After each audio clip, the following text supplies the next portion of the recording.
the theme of tonight is a poetic retrospective of 9/11. I'm sure these poets behind me have lots to say through their work and their thoughts about that.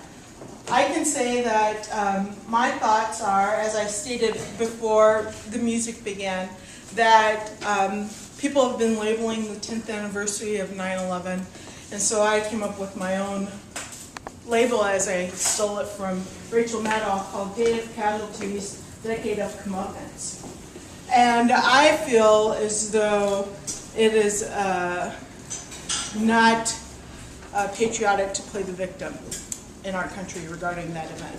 So those are my thoughts about 9/11.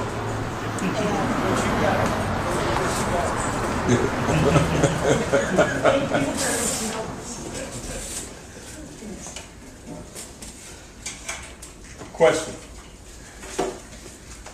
Now that he's killed Osama bin Laden, is Obama sin laden?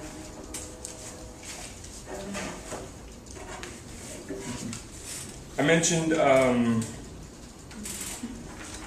Arundhati Roy in preface to my previous poem. In looking at the 10 years since 9/11, we could think about what I would call it, I don't know what Rachel Maddow called it, but I would call it a decade of decadence, which I'm stealing from a heavy metal album. But it works. It's a decade of decadence and destruction. First and foremost would be the wars that we've declared on the people of Iraq and Afghanistan, undoubtedly. I would also add that another piece that I think we have to put into the equation is, and I'm drawing a blank, what was the name of the hurricane in New Orleans that destroyed George? Thank you, Hurricane George. That destroyed New Orleans. And I would have to say that hurricane was the most powerful hurricane to hit New Orleans in 2005, Hurricane George.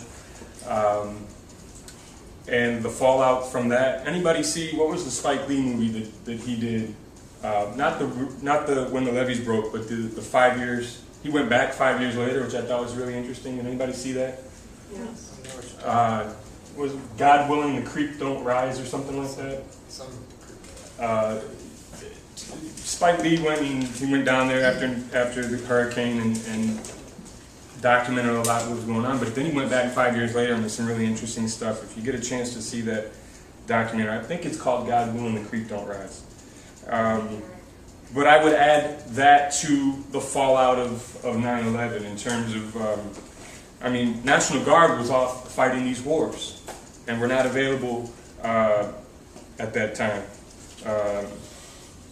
George Bush was off being read to by school kids who were underfunded because we were funding wars when Hurricane Katrina hit. And there's a slew of other things that I would say that are fallouts from 9/11 that probably won't be brought to the stage tonight, but certainly are deserving of poetry. In response to, I'm a writer, so in response to the wars, I thought we need, there was the Poets Against the War, and there were very few Latino poets that were included in that. So I said, well, we're going to do Latino Poets Against the War. I contacted some colleagues of mine in California who worked with Calaca Press or Red Calaca, and we had established a Latino poets collective in Minneapolis called Palabristas, Latin Word Slingers. And we decided we would do a chapbook, and the result was a book called Under What Bandera? Anti-War Ofrendas from Minnesota y Califas. Bandera is a Spanish word for flag, so the concept is under what flag?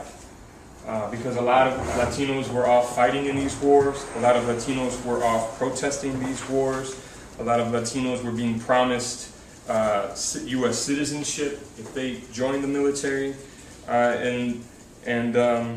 so we wanted to question, under what flag are we doing things? What is our identity when we think of flags? And we found this wonderful quote from Arundhati Roy that I want to share with you, this brilliant Indian writer that I mentioned. in which she says, "Flags are bits of colored cloth that governments used first to shrink wrap people's brains and then as ceremonial shrouds to bury the dead." And I think, I think of that every 4th of July, and certainly now, 10 years after 9/11, when we will see so much red, white, and blue thrust into our faces. There are pro football players who are wearing red, white, and blue gloves and cleats and all this garbage, and I think of that one. Anyway, so I knew I wanted to write an anti-war poem, but I really struggled to do it, and this was what I ended up with, tragically. It's called "I Wanted to Write an Anti-War Poem, But."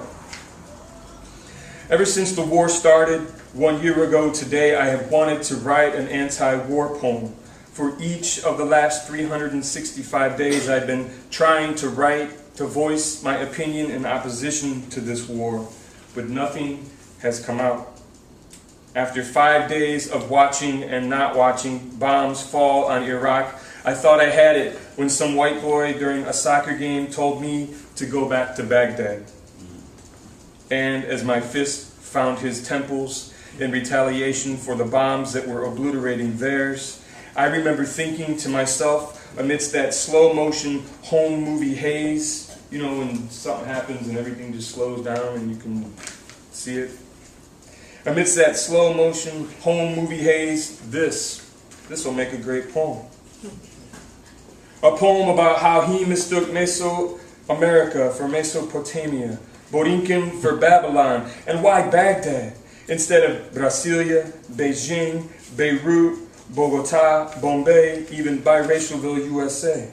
And I swear I was going to write a poem about that white boy, about how his words were acts of errorism, misguided missiles missing their marks. I'm not Iraqi. I'm not from Baghdad.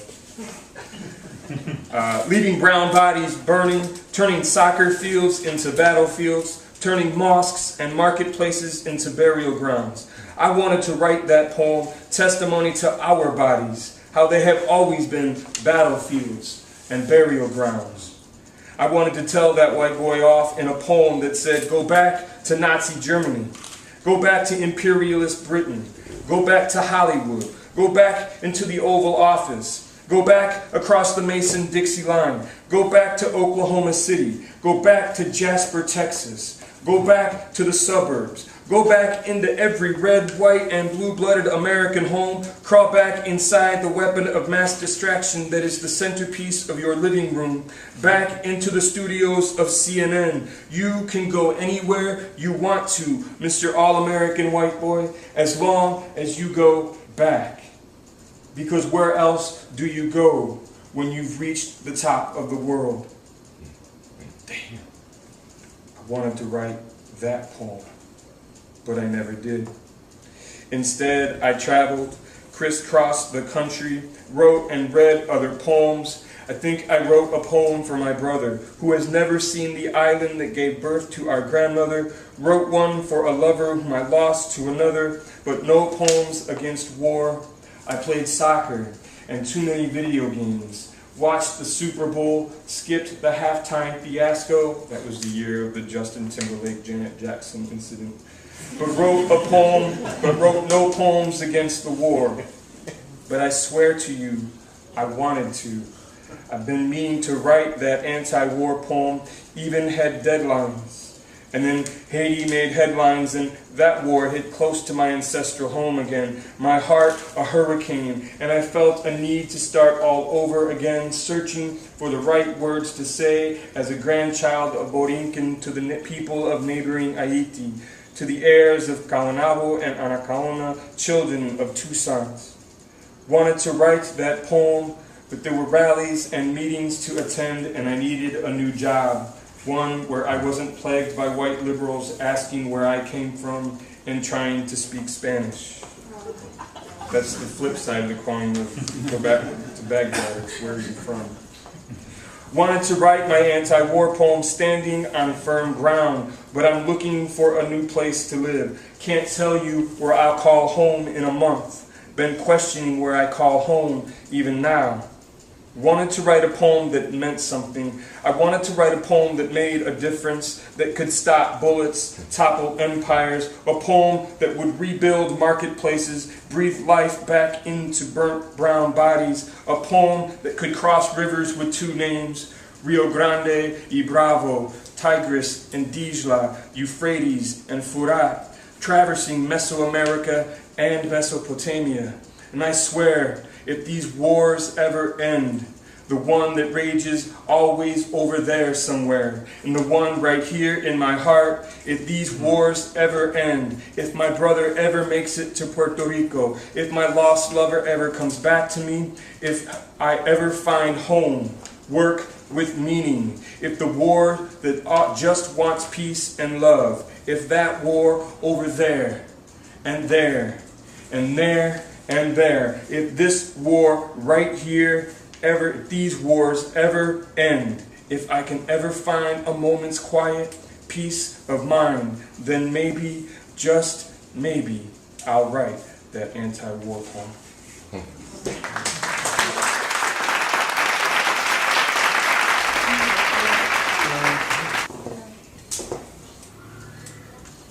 I think everything's been said. There's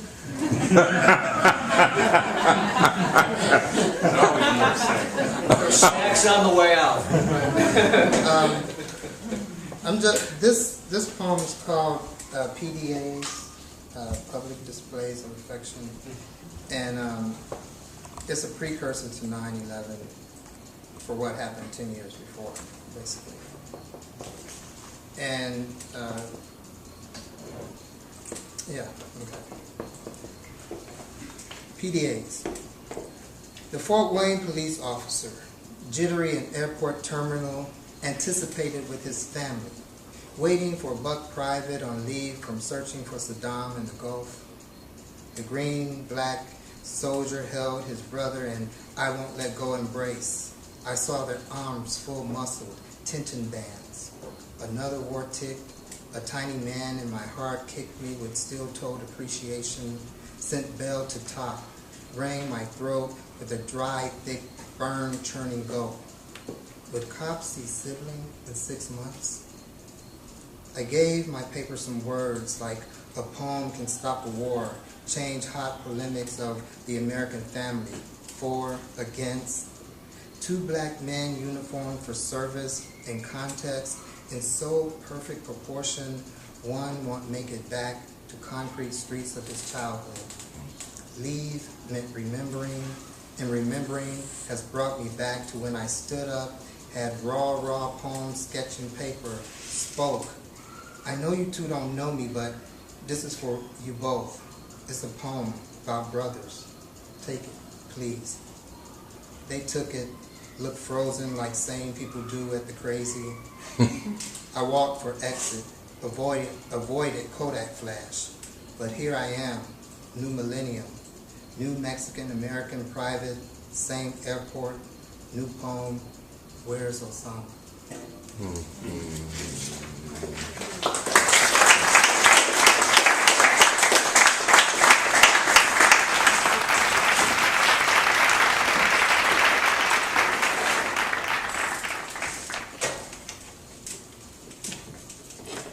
Thank you all for coming tonight. I'm really honored to be here with all these great poets to share this space and all of the great people here who have come to hear and to create the poem through listening. In some ways, things that Emmanuel were saying kind of dovetail into this poem, because I ask myself often, when we think about violent acts, when we think about destruction, from where do those violent acts originate?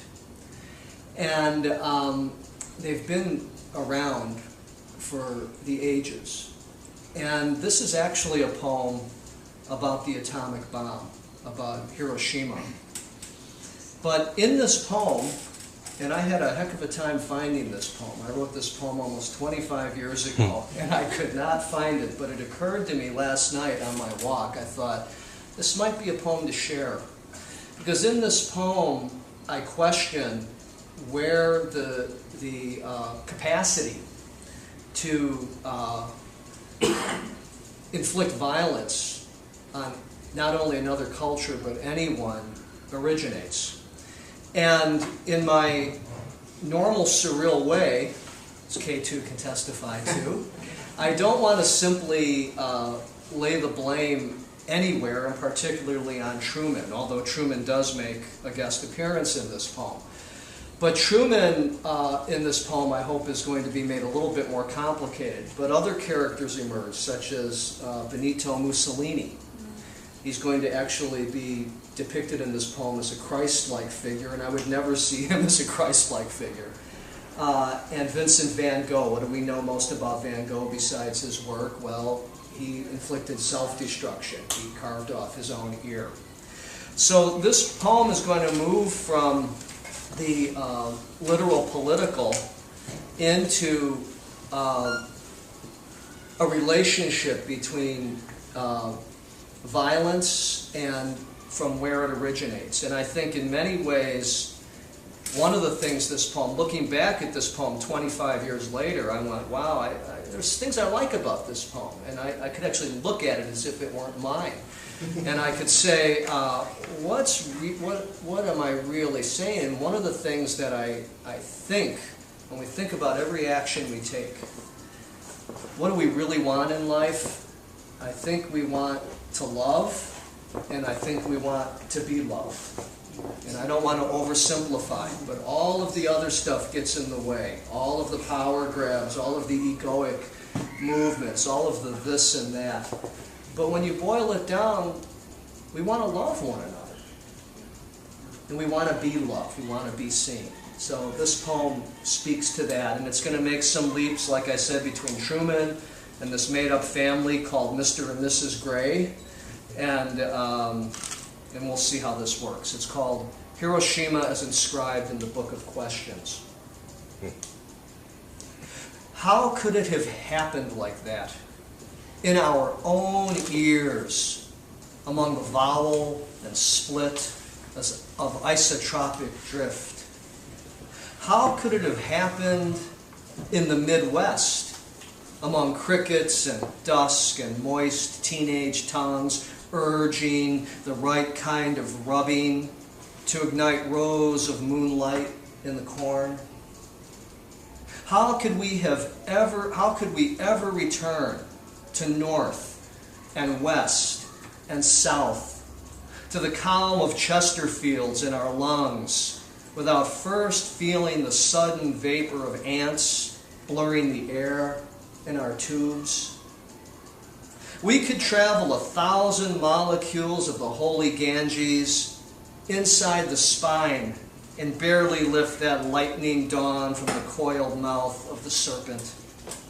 We could go east in our own pants and never feel full again, where we want to hold it the most. We could twirl our skirts and pumps around gypsy fire and forever fear our heat. On that bright summer day, it is written, Harry S. Truman slung his head in his hands, ashamed of Mr. and Mrs. Gray, of Baby Gray and Baby Gray's secret dawn decoder ring, and that friendly panting collie. On that bald, bright day, it is written, Benito Mussolini rose at dawn from his gallows-stiffened body, gathered his disciples about him, and kissing Mary Magdalene on the lips, ascended to his Father, weeping for that lost thread of his own left sock, left behind in the hamper.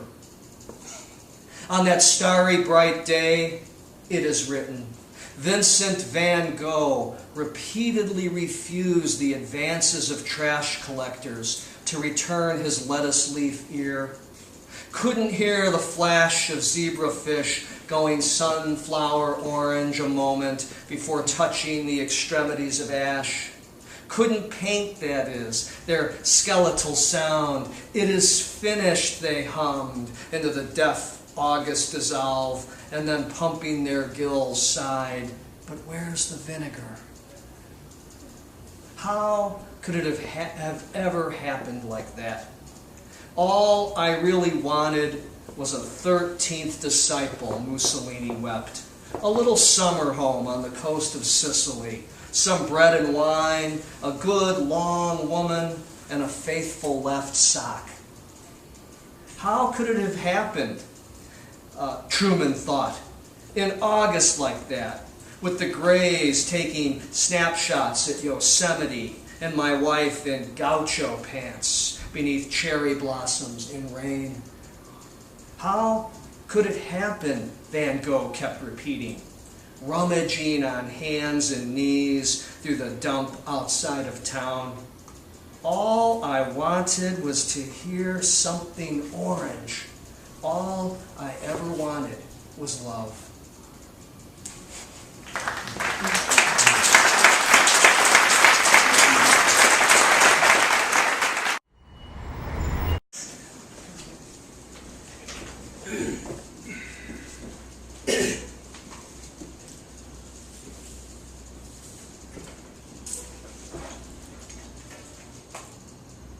We stretch our minds to understand, but comprehend is just a word in the swamp of lost souls, snatched from the clutch of breath and deposited in the rubble heap of fallen stone and plaster on a day like any other, till the motors revved and the wings bent and the windows shattered and the bodies leapt, and heroes packed their backs with saving tools and ran to danger and to death's grasp, and the TV screens autopiloted repeat and repeat, and the floors collapsed in on one another, and the mothers wept and men howled, and death's fist slammed the body America to repent.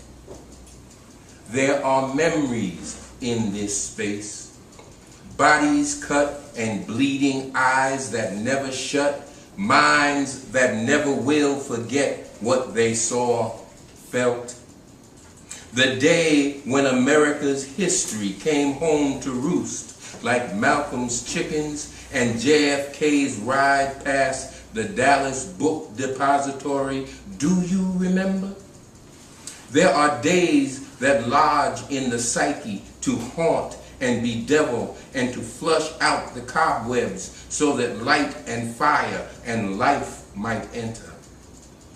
There be days like Rodney King, Amadou Diallo, Abner Louima, Fannie Lou Hamer, Martin King, Medgar Evers, and Brother Malcolm, fallen into the void of violence and regurgitated into the memory of space and the logic of peace and the reality of war and the loss of life.